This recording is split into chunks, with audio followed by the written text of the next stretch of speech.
Oke.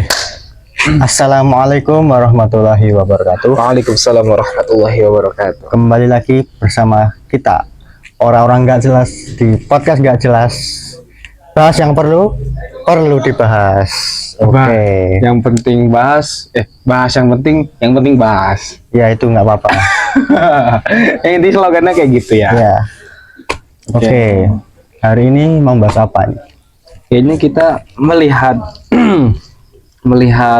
waktu yang bulan September akhir ya. Ya. Mungkin kita pernah nonton lah ya kali-kali atau apa sejarah-sejarah tuh apa ya? PKI tanggal 30 September G30 SPKI. Benar-benar. Jadi itu ada menyangkut kepemimpinan juga. Jadi kita bisa bahas dan juga pembahasan yang lain lah yang akan kita bahas selanjutnya setelah itu. Oke, terus apa nih yang mau kita bahas lebih mendalam kali ini? Sebelumnya ngapain? Kita ngopi dulu. Ngopi dulu ya guys ya. Ngopi-ngopi sambil kita bahas-bahas. Rokoknya kita ganti jadi rokok mangga. Ya. Ya nyobain rasa baru. Merakyat ya.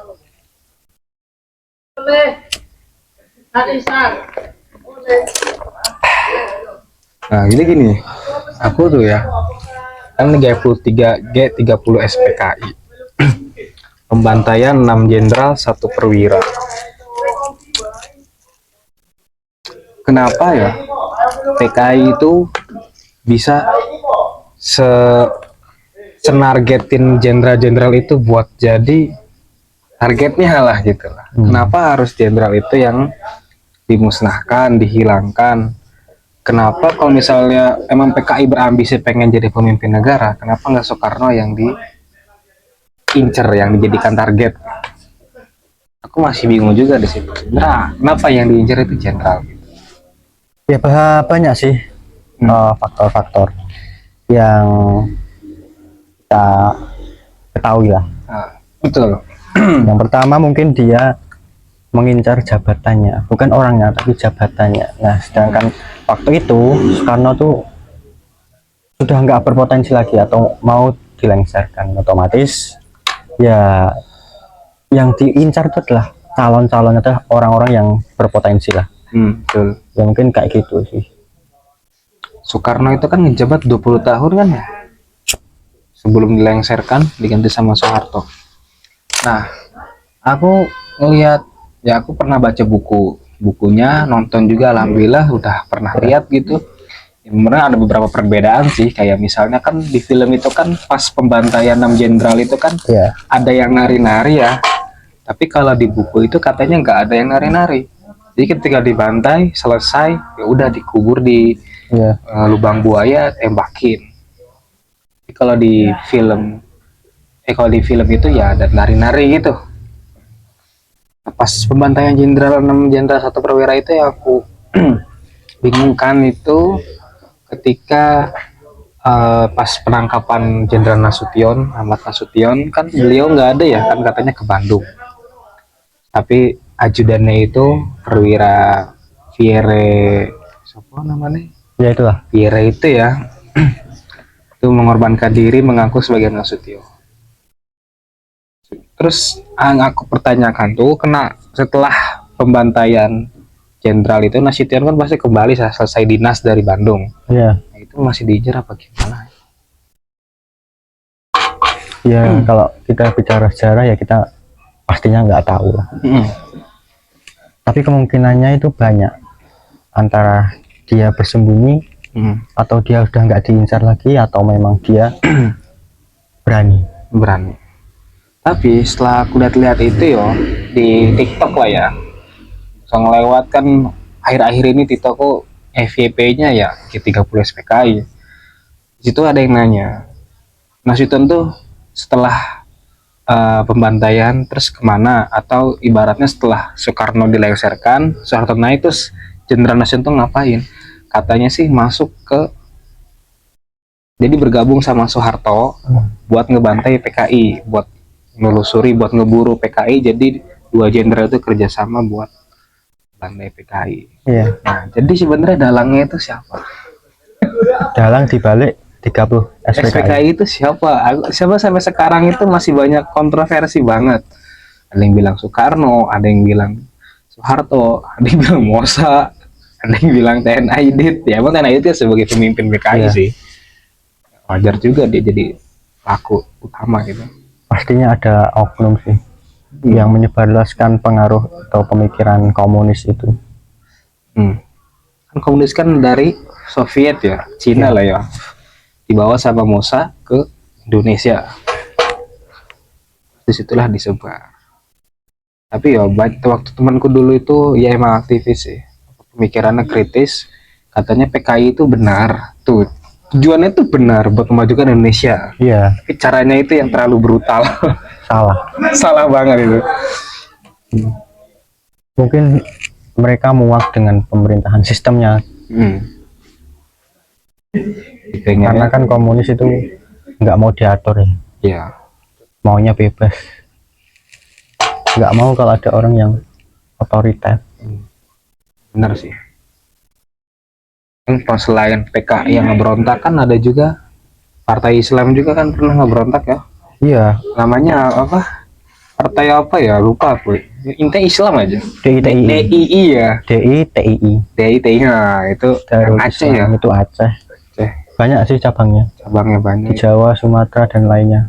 Cuman kenapa pembantaian Islam itu yang bukan Islam yang ngeberontak itu kenapa tidak difilmkan atau dibukukan kayak PKI? Apa memang karena korbannya tujuannya targetnya bukan jenderal gitu? Kalau yang Islam itu kemungkinan karena kontroversial ya, dan juga itu kan SAR, maksudnya keagamaan. Pastinya nanti banyak pro kontranya lah nanti, yang membuat produser filmnya itu nanti dikecam atau di apalah. Ya sama kayak G13 PKI. Dulu pernah didokumentasikan, tapi kan karena apa ya, banyak adegan atau perkataan-perkataan yang kurang mengenakan, ya mungkin di take down atau dihapus. Dihapus. Nah kan kalau aku menurut pernyataan misalnya Soekarno yang di dalam itu kok bisa melakukan kayak gitu? Kalau itu masih menjadi konspirasi sih. Konspirasi ya. Karena kan kita masih belum tahu niatnya, terus juga sejarah sebenarnya, apakah sejarah yang sampai saat ini kita ketahui itu adalah sebuah manipulasi semata atau memang benar-benar dari orang yang dapat dipercaya. Nah, kalau kita lihat berita ini ada sebuah Apa tuh? opini lah atau sebuah tulisan yang menyatakan seperti ini. Judulnya itu nama baik Bung Karno dipulihkan. Dipulihkan. Artinya kan jelek. ada sesuatu yang tadinya nggak baik. Nah, terus dipulihkan. Nah, ini intinya tuh peristiwa 1965 dan rangkaian kejadian setelahnya ditandai dengan semakin goyah dan melemahnya kekuasaan Presiden Soekarno karena dituduh mendukung G30 SPKI. Puncaknya melalui ketetapan MPRS nomor 33 tahun 1967. Nah, pada waktu itu Presiden Soekarno dilengsarkan dari kedudukannya. Nah, itulah yang menjadi konspirasi waktu itu. Tapi kan kemarin kamu bilang kalau Soekarno itu posisinya lagi sakit ya ketika malam pembantaian itu kan. Jadi benar. Tapi kan kalau dibilang-bilang kalau Soekarno memang ngedukung PKI, tapi kan partai aslinya Soekarno itu kan PNI ya. Iya. Nasional Indonesia. Karena dulu waktu PKI Soekarno itu menjadi presiden, PKI itu dimasukkan dalam kabinetnya Soekarno. Secara tidak langsung berarti kan itu Soekarno menghalalkan atau memasukkan paham-paham komunis ke kabinet kabinetnya dengan dalih karena si ketua PKI-nya itu adalah teman atau sahabatnya Soekarno. Ya itu sih yang saya ketahui tentang Soekarno. Iya. Harusnya PKI ya. Terus tapi aku baca pertanyaan, berarti yang jadi oposisi waktu kabinet itu partai apa ya? Aku nggak tahu itu. Kalau itu masih belum banyak saya ketahui sih. Soalnya kan Iya. partai kalian cuma ada 5 dulu ya. Yang aku tahu itu ternyata 5. Salah satu duanya itu PNI sama PKI. Nah terus kalau misalnya yang jadi pelakunya Soeharto, ya, itu kok dia bisa melakukan itu? Melakukan pembantaian. Pembantaian sebagai pelaku utamanya Soeharto. Ya, Apa karena haus jabatan gitu? ya itu konten-konten yang rahasia lah. Maksudnya jangan kita umbar di sini.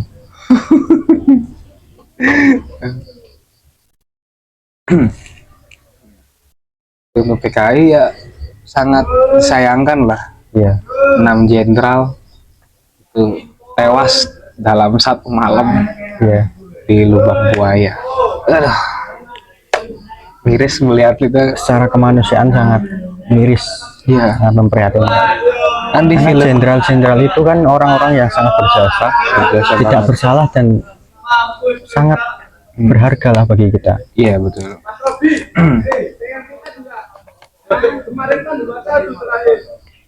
Ya, maka dari itu kita sebagai warga Indonesia merayakan 13 PKI ini dengan harus menanamkan nilai-nilai kepahlawanan dalam Iya. diri kita. Benar kan? Iya. Minimal kita lihat film terus kita cantumkan nilai-nilai yang ada dalam film itu. Dalam film aja segitu siksa banget loh, menyiksa sekali gitu Iya. jenderal. Apalagi dalam kenyataannya yang kita nggak tahu kayak gimana siksaan kayak gitu. Tapi yang katanya itu kenapa bisa bikin film kayak gitu, siksaan kayak disebet pisau, jadiin asbak tangannya, terus karena sih berdasarkan dokter yang meriksa jenderal. Ketika dokter yang meriksa jenderal itu kan katanya ada yang peluru di dalam tubuh banyak, Iya. terus ada bekas kayak sayatan-sayatan pisau. Ya. Itu mungkin bisa diangkat jadi film. Ya. Tapi itu masih ambigu ya, masih Iya. ngambang, belum tahu siksaan yang sebenarnya kayak gimana gitu. Gila sih. Memang parah waktu itu. Keadaannya Indonesia kacau, Kacau banget ya. kacau banget. Apalagi kan setelah proklamasi itu kan kita belum benar-benar merdeka waktu itu. Banyak sekali pemberontakan, salah satunya itu yang PKI, terus kemudian DITII, kemudian pemberontakan di Papua, Maluku, terus banyak lah. Karena katanya dulu Papua yang paling susah buat diajak bergabung. Iya. Papua paling susah katanya. Karena memang jangkauannya dari pusat pemerintahan kita itu sangat jauh. Paling jauh lah ya. Iya. Jadi ya mungkin mereka menganggap kita tuh mereka menganggap pemerintahan tuh tidak diperhatikan atau seperti itulah. Hanya sebagai aset aja gitu. Iya. Karena mungkin Papua kan isinya itu banyak aset yang sangat Iya. berguna buat Indonesia gitu. Jadi ya besok kan 30 ya, 30 September.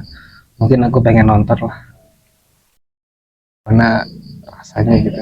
Ya walaupun filmnya itu lumayan lama, tapi bener-bener wah gitu. Ya katanya sih yang bikin filmnya sutradaranya sampai nangis.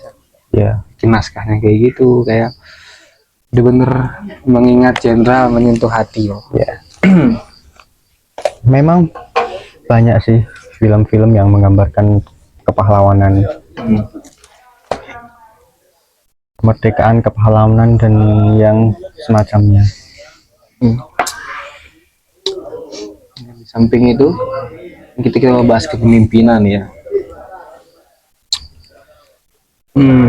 Aku kemarin sempat ngobrol bersama beberapa organisasi. Aku diundang ke sana ke sini buat ngebahas organisasi, buruk baiknya gimana gitu kan, terus untuk kedepannya gimana.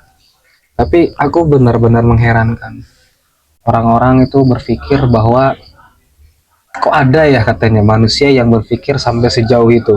Misalnya aku berpikir nanti gimana nih 7 tahun ke depan, bukan besok hari atau minggu depan, tapi gimana 7 tahun ke depan. Nah, aku itu sempat ya diskusi sama organisasi banyak lah ya. Katanya itu suatu hal yang di luar nalar gitu kan, karena kejauhan mikirnya.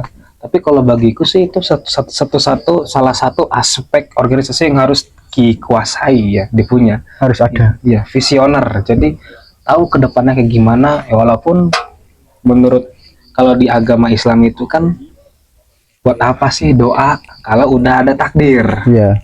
ya kan? Toh misalnya kita masuk neraka, kita tobat tuh kita masuk neraka kan, atau apalah gitu, karena udah ditakdir. Tapi kan Umar bin Khattab itu pernah menyanggah bahwa aku berdoa ini ya karena aku usaha. Dengan doaku mungkin aku bisa mengubah depannya bisa lebih baik. Harapanku terhadap Allah bisa lebih baik untuk kedepannya. Ya begitupun dalam organisasi kepemimpinan, visioner itu mungkin bisa tujuan misalnya walaupun kita udah visioner nanti 3 tahun ke depan mau ngapain, tapi ketika 3 tahun tersebut itu beda sama yang kita rencanakan, tapi tetap ada hasilnya di situ. Kita udah bekerja keras. Ya, hal-hal seperti itu adalah seringkali kita anggap sebagai kesalahan berpikir atau logical fallacy. Ya, harusnya kan mereka itu rata-rata yang aku pernah ajak diskusi itu kan mereka tuh melangkahnya hanya selangkah. Iya. Kenapa nggak harus 1000 langkah ke depan tuh kita mau ngapain gitu? Bener. Sebelum kita masuk organisasi, alangkah baiknya kita tuh lihat. Yang pertama itu adalah potensi diri, yang kedua adalah seluk-beluk organisasi tersebut. Nah, yang ketiga, apakah kita mampu untuk menghadapi tantangan yang ada di dalam organisasi dengan kehidupan yang kita jalani sehari-hari. Itu sih yang krusial menurutku. Soalnya kan aspek yang aku sebenarnya bukan belajar dari manapun, tapi aku tahu ya. Aku tahu kalau aspek organisasi itu ada 4. Ada visioner, ada eksekutor, ada analisis, ada manajemen. Nah, tapi kan kemarin kamu itu bisa dibanding atau apa ya? Terus punya bahan materi yang isinya sama kan? 4 aspek yang harus dikuasai di organisasi. Memang itu adalah karakteristik dari seorang yang berorganisasi. Memang kental hubungannya kalau kita membahas organisasi, kalau kita nggak membahas aspek-aspek tersebut. Biasanya kan visioner kan kita bisa melihat masa depan. Terus eksekutor itu kan berarti yang menggerakkan ya. Menggerakkan yang sebagai paling pasukan terdepan. Dan analisis yang dimain di belakang, bagaimana nanti apakah ini strateginya bagus, program ini bagus apa enggak, oh ini gagal apa berhasil. Dan manajemen itu yang mengatur-ngatur di dapur misalnya ya, atau apapun tuh kayak surat menyurat mungkin bisa, terus keuangan mungkin, apapun lah intinya manajemen itu yang melayani dapurnya. 4 itu cukup. Sebenarnya menurutku sih ya 2 orang itu udah cukup. Organisasi itu cukup minimal 2 orang saja. Kalau bisa menguasai 4 aspek itu udah jos sih. Soalnya banyak kenyataan sekarang organisasi banyak anggotanya, misalkan satu departemen isinya 10 orang, tapi yang punya aspek organisasi itu cuma 3 orang. Jadi 7 orang itu sebenarnya ngapain gitu? Emang sih bisa dipakai buat nanti eksekutor ngegerakin yang 7, tapi tetap yang 7 itu pasti dia kayak kebingungan. Tapi sama dengan 11-12 anggota dong, benar masuk organisasi. Ya, kalau kita belajar organisasi secara mendalam kan organisasi itu dibagi menjadi 2. Ada yang organisasi material dan non material. Kalau yang material itu adalah organisasi yang kayak milik perusahaan-perusahaan yang mempromosikan bareng ya, kayak perusahaan A atau perusahaan B gitu. Benar-benar. Nah, kalau non material itu ya organisasi dengan satu tujuan sama, tapi itu enggak ya seperti OSIS lah atau apa BEM yang ada di mahasiswa ya, itu kan yang non material. Betul. Nanti ngebahas material, kayaknya tadi aku cocokin kayak jual barang produk itu bisa itu. Misalnya 2 orang yang di bisnis tersebut. Iya. Yang satu dia visioner sama eksekutor, dia yang ngejual promosiin. Iya, Yang satu benar. nganalisis buat ini perdagangan ini ke depannya bakal untung apa rugi. Iya. Terus dia ngatur-ngatur manajemen. Wah, itu cocok sih itu. Emang harus ada itu. Kalau enggak ya susah plus hancur nantinya. Semakin banyak sebenarnya semakin banyak organisasi anggota isi-isinya itu semakin bagus karena mempersingkat waktu. Ya. Jadi tujuan itu bisa lebih cepat tercapai dibanding orang yang sedikit, karena orang yang sedikit itu ya bisa kecapai, cuman agak butuh waktu yang lama, jangka yang panjang. Organisasi yang besar itu butuh orang yang banyak juga, karena pasti dalam organisasi itu ada bidangnya masing-masing. Nah, kesalahan organisasi sekarang itu adalah banyak orang yang masuk organisasi tanpa mengetahui potensi diri. Iya. Dari sisi orang yang menseleksi dan orang yang akan diseleksi. Iya. Misalnya kita punya potensi ini tapi kita tidak menjelaskan kepada orang yang menseleksi. Benar. Di situ kan nanti kita kesusahan. Ya. Misal kita tidak ditempatkan pada bidangnya. Jadi dilema ya. Iya. Sama-sama salah. Nah, tadi ditempatkan di tempat yang bukan tempatnya ya. Iya. Mungkin menurut dalil itu kan kalau misalnya seseorang ditempatkan bukan pada tempatnya, mungkin tinggal menunggu kehancuran gak sih? Karena sesungguhnya walaupun memang bisa dibangun potensi, tapi kan butuh waktu yang lumayan banget panjang. Jadi agak susah, ribet.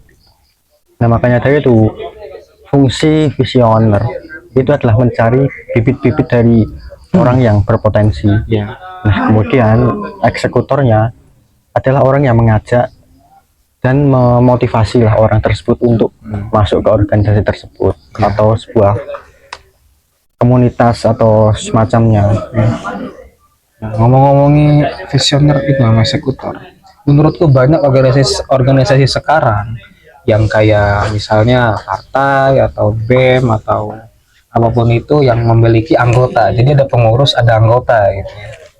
Yang dimana semakin sekarang itu kayak tidak ada pendekatan terhadap anggotanya sendiri. Benar. Pengurusnya nggak kenal anggota, anggotanya nggak kenal pengurus. Benar. Jadi itu yang mungkin salah satu yang fatal. Bahkan mungkin di ruang internal, ketua umum dengan divisinya itu tidak mengenal satu sama lain. Ya misalnya kenal, aku sama kamu kenal, tapi kenalnya nggak secara mendalam gitu. Iya. Cuma hanya sebatas kenal. Itu kataku merupakan salah satu kelemahan juga. Takutnya ada masalah.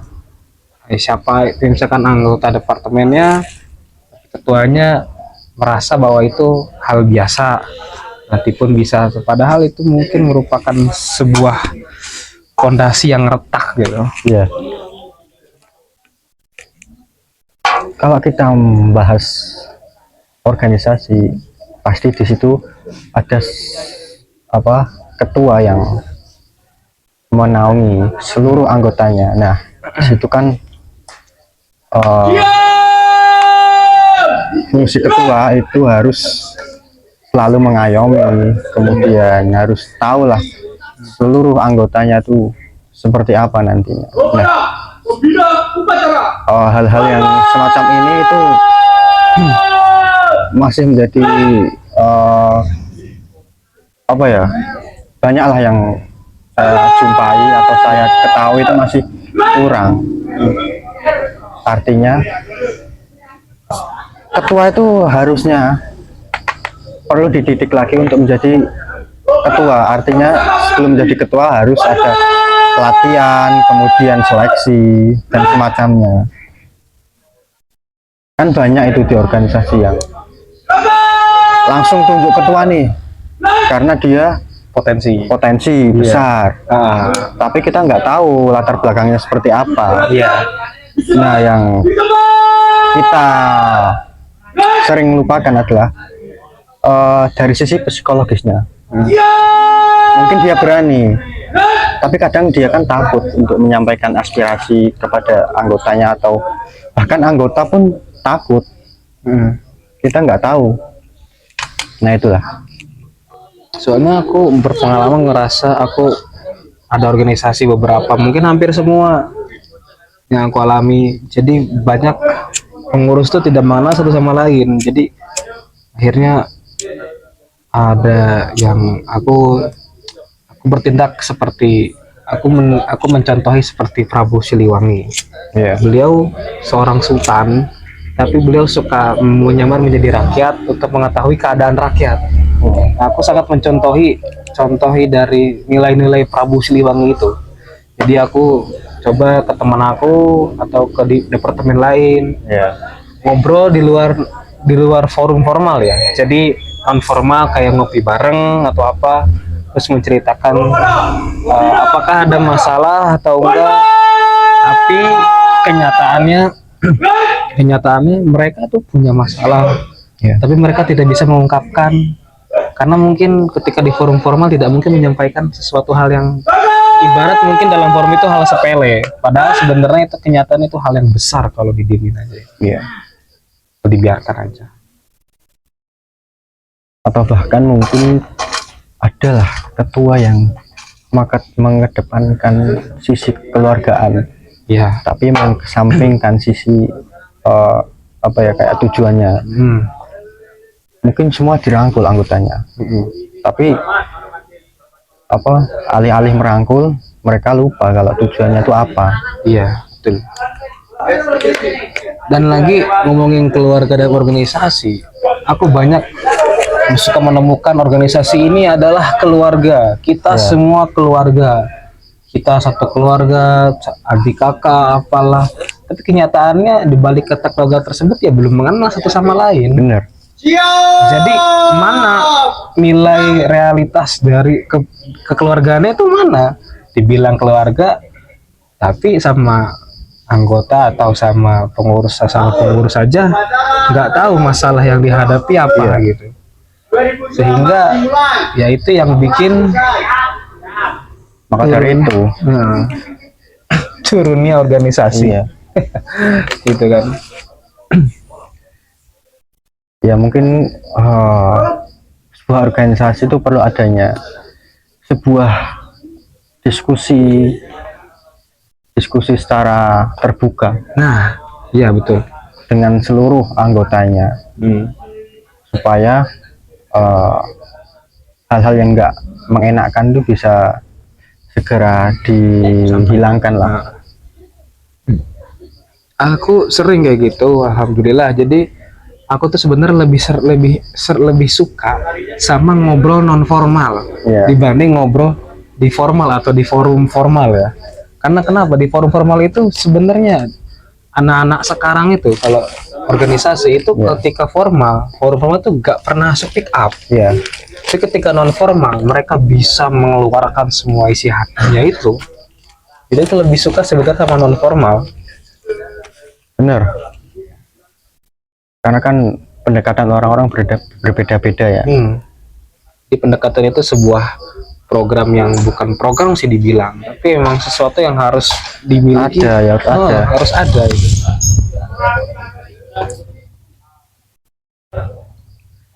Samping itu ya selain aspek-aspek organisasi juga harus memiliki aspek ya kayak generalis atau spesialis. Enggak, generalis dan spesialis. Kalau di filsafat itu maksudnya mengetahui, yang satu itu spesialis itu dia berarti mendalami satu hal, yang satu generalis itu dia mengetahui semua hal tapi nggak terlalu dalam. Spesialis tapi dia hanya di bidang itu. Mungkin itu juga salah satu aspek yang harus dimiliki oleh semua pengurus organisasi gitu kan.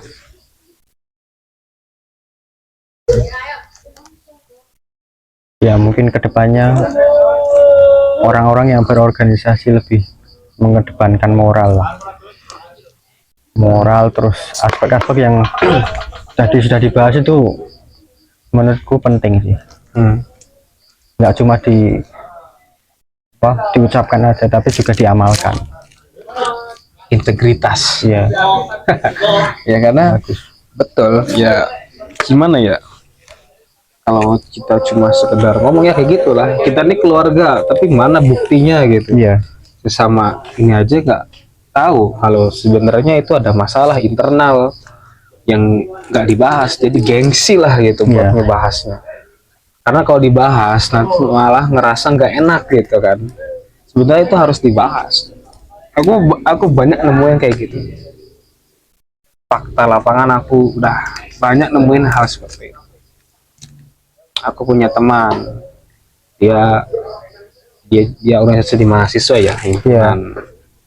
Ketika itu dia jadi panitia, dia ketua panitia di seminar. Tapi dia curhat sama aku, ketuanya itu malah nggak mau gerak. Dia sampai bingung, capek, dia sampai kayak gimana gitu loh, kayak menyepelekan banget apa ya bahasanya ya. Itu kan salah satu sesuatu yang bikin rusak organisasi sih. Karena yang dia nggak siap. Nah, dan fungsi ketua umum itu adalah merangkul ketua tersebut supaya nggak terjadi hal-hal yang nggak diinginkan.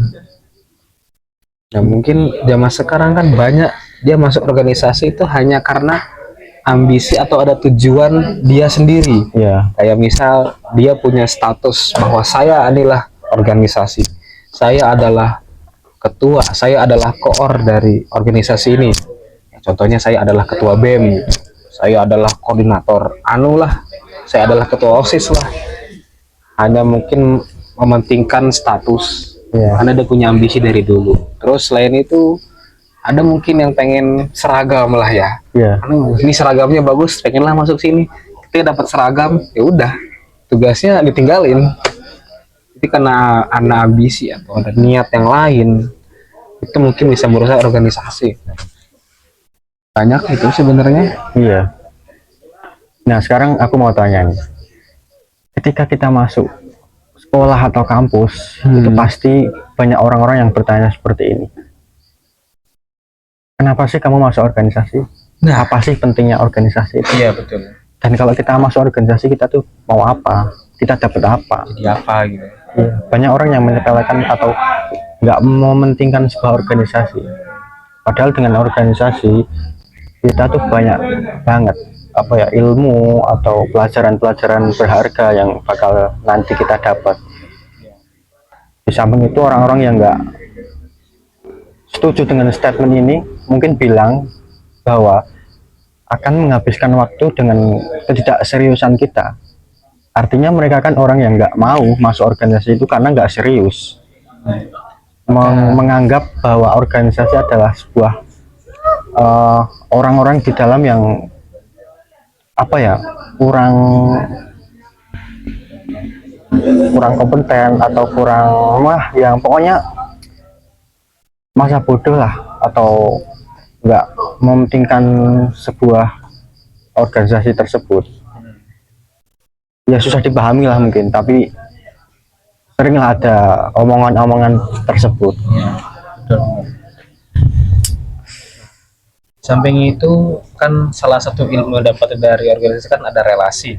Iya. Sebenarnya aku punya sesuatu yang mungkin bisa dijadikan sebagai statement penting lah, bahwa aku tuh menyatakan seperti itu.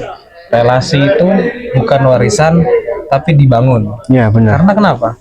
Kalau relasi itu warisan, kita mempertahankan, tapi kalau kita tidak bisa mempertahankan pasti putus di tengah jalan. Sedangkan relasi yang dibangun dari nol atau dari minus itu ketika mungkin suatu saat ada retak, ada fondasi yang hampir hancur, masih tetap bisa kebangun karena kita yang membangun, kita yang tahu. Kalau warisan kan kita nggak tahu awalnya kayak gimana itu relasinya. Tapi banyak orang yang bilang istilah-istilah, wah dia ini enak punya orang dalam, dia ini apa-apa ada orang dalam lah, dikit-dikit orang dalam, dikit-dikit orang dalam. Iya sih, tapi kan itu namanya ilmu networking. Jadi dia yang bangun relasi, ya dia yang punya. Iya. Berarti yang bilang kalau orang, wah dia ada orang dalam, berarti dia itu adalah orang yang nggak mau bangun relasi. Iya benar. Bener gak? Benar. Relasi itu dibangun. Iya kan. Kalau relasi itu kita mengikuti atau warisan, ya nanti pasti pecah di tengah jalan. Iya kan. Bener. Kayak gitu.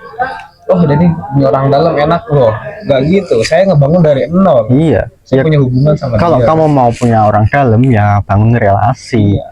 Jangan cuma ngomong-ngomong tok. Enak punya orang dalam, nggak punya orang dalam, kenalin dong, jangan minta warisan, Iya. bangun sendiri. Misal orang tuamu apa presiden lah atau Iya. DPR lah, terus punya orang dalam banyak, terus ada temanmu lagi yang bilang orang apa kamu hebat punya orang dalam banyak, itu kan warisan. Tapi kan sebenarnya anak itu nggak punya relasi, karena yang punya relasi itu orang tuanya. Iya, itu warisan. Iya. Seperti itu sih. Iya. Aku suka kesel aja ya orang-orang bilang, wah dia punya orang dalam enak. Nggak gitu konsepnya. Iya, Kalau dia ngebangun dari nol, ya itu berarti usaha dia dari dulu. bener. Sedangkan ngebangun relasi kan nggak semudah yang dipikirkan. Iya, Kadang-kadang suka cuek, suka gap di tengah jalan. bener. Tapi kalau udah berhasil 100%, wah itu udah cocok ya, mantep sih. Jadi itu yang suka ngomong orang dalam, hati-hati. Iya. Aku Kadang orang dalam pun bisa menghantarkan kita kepada kehancuran. Iya kan? Mungkin kita terlalu percaya pada orang dalam sehingga kita sering dibodohi atau dimanfaatkan. Nah, gunanya relasi yang dibangun di kita sendiri adalah supaya kita nantinya tuh menjadi orang yang dipercaya oleh orang lain. Nah, betul. Benar. Aku setuju. Kalau metode aku itu, ketika bangun relasi itu pertama, itu so asik. Gimana pun feedback dari yang kita target, mau dia cuek, mau dia bilang cering lah, apalah. Tapi karena so asik itu, kalau misalnya feedbacknya baik, pasti jadi asik gitu. Bener. Karena kalau kita saling diem, itu nggak bakal kebangun relasi. Itu harus so asik dari awal. Kita yang harus mulai, jangan mereka atau dia yang harus mulai ke kita. Karena mereka nggak tahu tujuan kita tuh apa. Iya. Ya kan banyak dari orang-orang sekarang atau generasi sekarang yang bilang kalau apa so asik itu adalah sebuah kebodohan atau sebuah ketololan ya seperti itulah. Padahal kata-kata so asik itu adalah sebuah pendekatan khusus kepada orang-orang yang kayak introvert atau menyendiri. Itu kan sering apa ya, butuh perhatian penuh ya. Betul. Ya mungkin feedback pertama mereka masih iya mas atau gimana, masih Betul. malu-malu ya. Iya. Tapi kan nanti kalau udah terbiasa ya nanti bakalan apa ya kayak gini lah. Iya. Bisa saling bertukar pikiran. Diajak jungkir balik, Iya. diajak tuker sempak pun jadi. Ya janganlah, jangan yang waras-waras aja. Suara saja. Itu cuma sedikit gurauan. Iya. Kalau udah bangun relasi kan apapun, ayo kita ikutin ke sini dia bakal mau. Iya. Tapi kalau belum ada relasi, belum dekat, kita ngajak dia pun susah. Karena baik dia pasti berpikir 11 dong, berpikir 11 kali ikut gak ya. Itu salah satu aspek yang harus ada di organisasi. Jadi kalau misalnya ketua atau siapapun atau koor sama anggota divisinya itu nggak kenal, nggak punya relasi, ketika ketua ngajak pengurus lain, departemen lain, dia pasti masih ragu untuk ikutin kata ketua walaupun satu organisasi. Benar. Karena belum satu pemikiran. Relasi itu kan tujuannya salah satu jadi satu pemikiran. Iya. Salah satu relasi itu kan jadi satu pemikiran.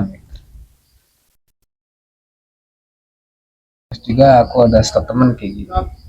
Generasi muda saat ini itu terlalu menormalisasikan kekecewaan dan sakit hati. Ya. Patah hati. Iya, jadi hal kayak gitu udah kayak normal gitu ini sekarang. Padahal itu sesuatu yang jadi motivasi bisa.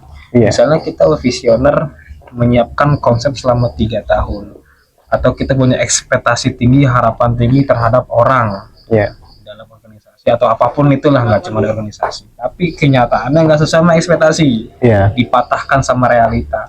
Kita biasanya kita kecewa, sakit hati, akhirnya kita nggak mau lanjutin.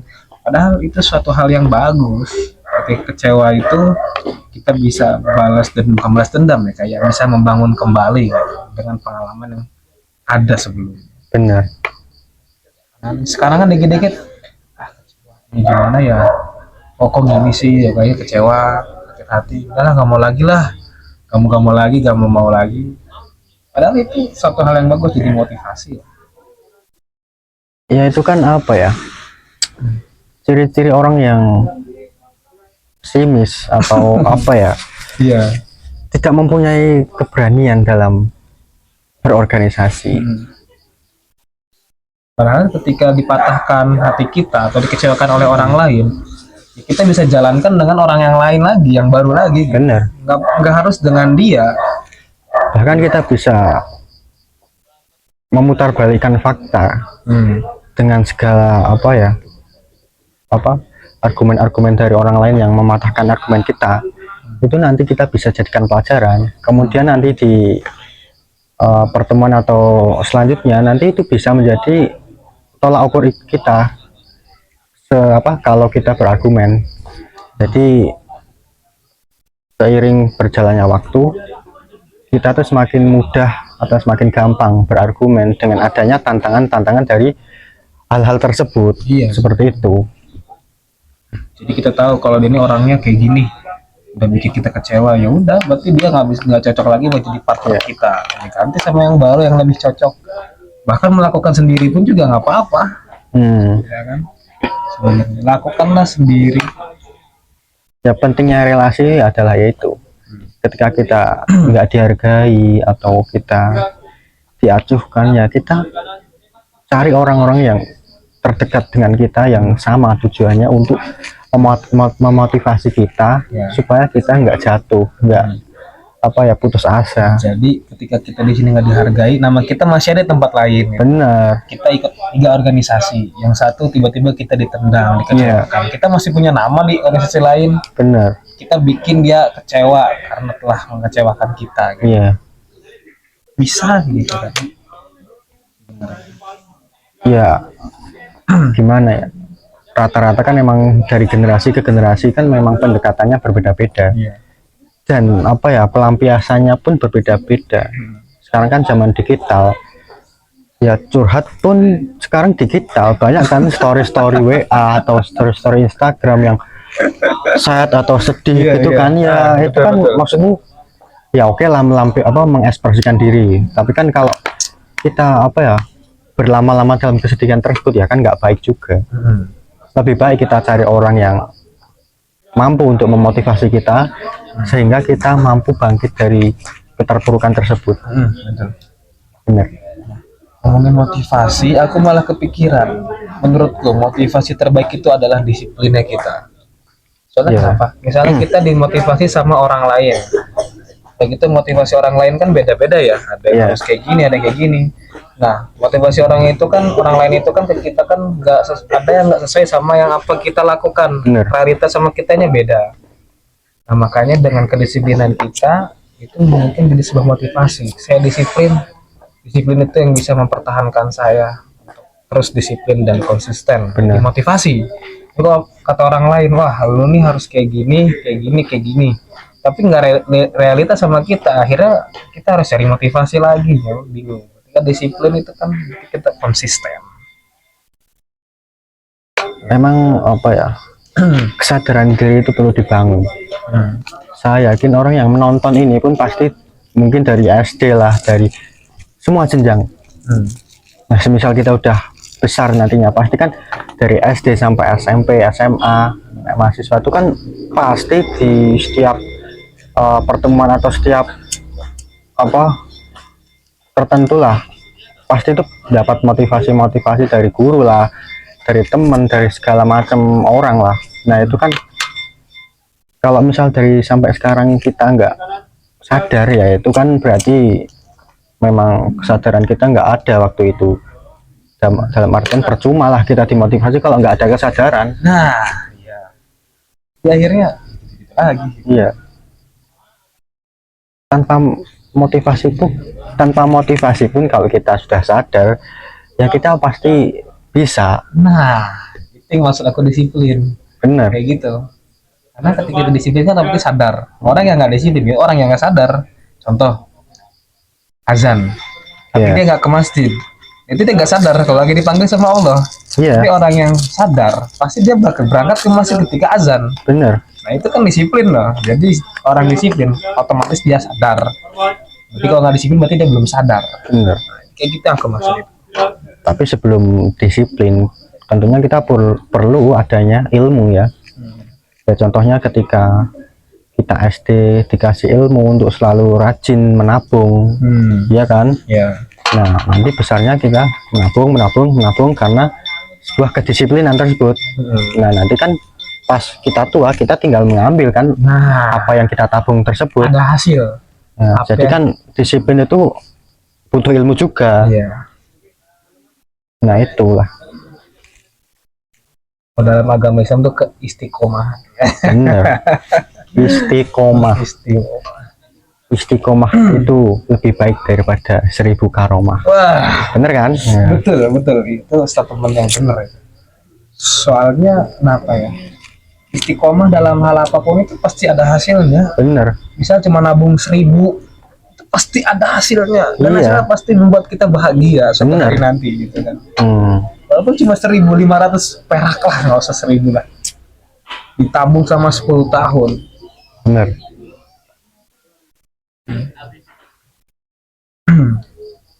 Ya itulah, istiqomah adalah sebuah senjata kita dalam hidup lah. Iya. Kalau kita nggak istiqomah ya kita nanti nggak bakal punya hasil dalam hidup. Bener kan? Bener. Yang sedang dialami oleh generasi muda saat ini, mentalitasnya terlalu menormalisasikan sakit hati dan kekecewaan. Padahal hal itu adalah hal yang harus kita alami. Wong Nabi aja, Nabi Muhammad aja pernah ditolak sama wanita 2 kali, orangnya sama lagi. Nah itu sih. Ketika ditolak pertama kan Nabi nggak nyerah kan, Iya. tetap mendekati. Siapa ya ceweknya, lupa wanitanya. Yang kedua kali tetap mendekati. Nah, tapi ditolak lagi karena ada alasan lain. Ya kita balik lagi ke motivasi tersebut. Ketika kita terlalu lama-lama bersedih, berlarut-larut dalam kesedihan ya, kita tuh perlu motivasi. Contohnya ya, kita tahu kan dulu Nabi Muhammad itu diberi cobaan, ditinggal oleh pamannya, dan Iya. kemudian istrinya, ya kan? Betul. Nah, di situ Allah tuh memberikan motivasi atau memberikan pelajaran lah, ya kan?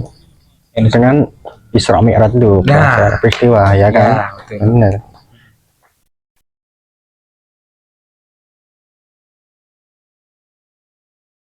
Jadi ya hal yang kayak gitu itu harus tetap dibangun, Bener. pertahankan, jangan apa ya, jangan sekedar ya mentang-mentang generasi muda sekarang kayak gini ya, nggak gitu. Bener. Mentang-mentang generasi Z atau generasi Alpha yang sekarang tapi tingkah lakunya kayak gitu, sama aja. Bukan cuma Indonesia yang nggak bakal Iya. maju, mungkin dunia pun nggak bakal maju kalau gitu semua pemikiran. Katanya bonus demografi atau 2045 dengan generasi emasnya, Iya. itu relevan nggak kalau kita sekarang ini nggak belajar atau bermalas-malasan? Enggak kan? Ya makanya itu Hanya angan-angan saja.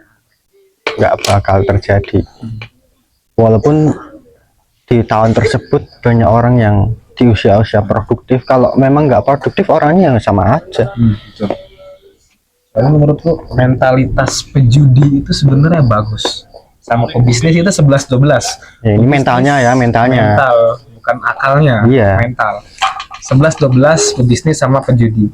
Sama-sama berani ambil resiko, sama-sama benar-benar berjuang. Iya, Ini nggak menyangkut akal ya, beda ya.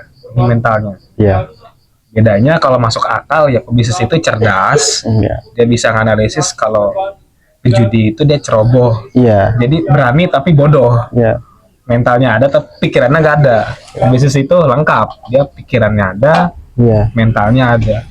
Makanya jadilah pebisnis yang judi. Iya. Bukan bisnis judi ya, bukan, tapi berakalah seperti orang yang melaksanakan bisnis, tetapi beranilah seperti orang yang judi. Itu cocok Bagus. kata-kata malam ini. Bagus itu. Karena pejudi itu dia walaupun diomongin, dia tetap punya tujuan yang harus. Jadi omongan-omongan orang itu yang kayak udah jangan main judi. Itu Dia kan sebuah, kekeh walaupun dia tahu kalau dia bodoh atau dia pasti kalah ya nantinya. ya. Jadi omongan orang itu udah tantangan kita. Jadi tetap dia itu untuk melaksanakan tujuannya untuk mendapatkan uang max win tersebut. Jadi berani untuk menjalankan misinya gitu. Bener. Itu cocok. Tapi akalnya salah ya. Ya akalnya salah itu. Akalnya salah. dua aspek yang digabungkan itu cocok itu. Ya inilah pentingnya kalau kita bertukar pikiran itu pasti banyak hal-hal yang baru yang kita temukan yang orang lain tuh nggak paham, nggak atau belum tahu lah. Iya. Bener kan? Itulah. Ya makanya yang sakit-sakit hati ini, yang suka menermalisasikan patah hati, ya move on lah. Iyalah. Cari motivasi, cari yang baru lah. Dikit-dikit sakit hati dah mau akhirnya ya udah terbahan lagi kerjaannya. Itu kan mental tempe ya. Ditinggal sebentar udah nangis. Tapi ini bukan masuk percintaan ya. Saya tidak merekomendasikan percintaan. Saya tidak. Ini menyangkut kita, jati diri kita. Ya bener. Ya kalau udah waktunya ya nanti pasti bakalan ada lah. Kalau cinta mah gimana ya? Dia itu ada tersendirinya nggak sih? Konsepnya kan beda-beda, nggak semuanya sama. Tapi kalau organisasi, kepemimpinan, jati diri itu sama konsepnya, semuanya sama. Itulah pentingnya pendidikan berorganisasi dengan segala aspeknya. Dan bangunlah relasi seluas-luasnya. Jangan takut untuk dikatakan bahwa kalian adalah curang punya orang dalam, tapi itu adalah prestasi bahwa mereka adalah pengecut dan nggak punya mental buat ngebangun relasi. Bener. Oh dia ini dekat sama pimpinan ini yo. Kan dia dulu ngebangun dari awal, ngedeketin ngedeketin juga nggak semudah langsung ngajak ngopi langsung iya enggak.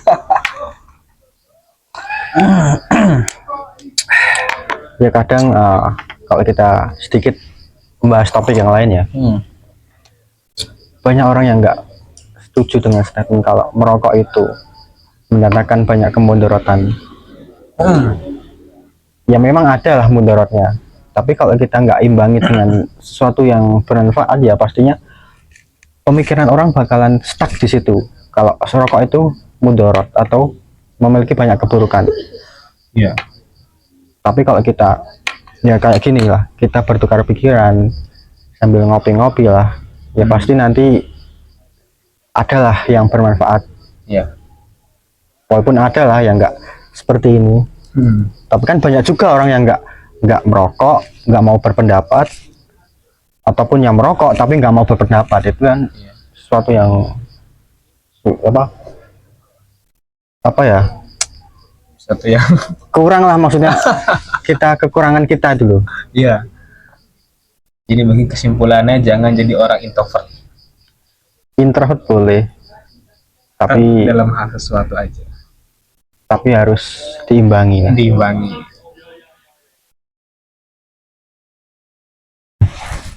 Ya mungkin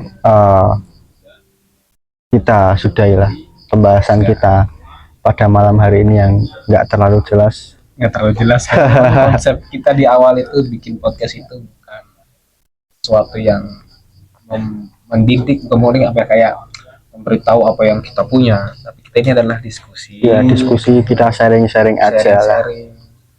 Karena sejujurnya saya pun masih banyak kekurangan. Saya pun juga suka ombang-ambing istiqomahnya. Benar. Disiplinnya masih ombang-ambing terus.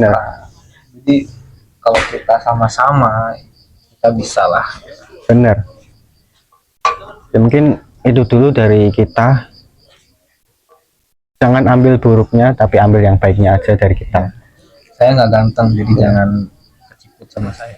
Oke. Kita sudahi di sini. Ya. Wallahu muwaffiq ila aqwamit thoriq. Wassalamualaikum warahmatullahi wabarakatuh. Podcast apa?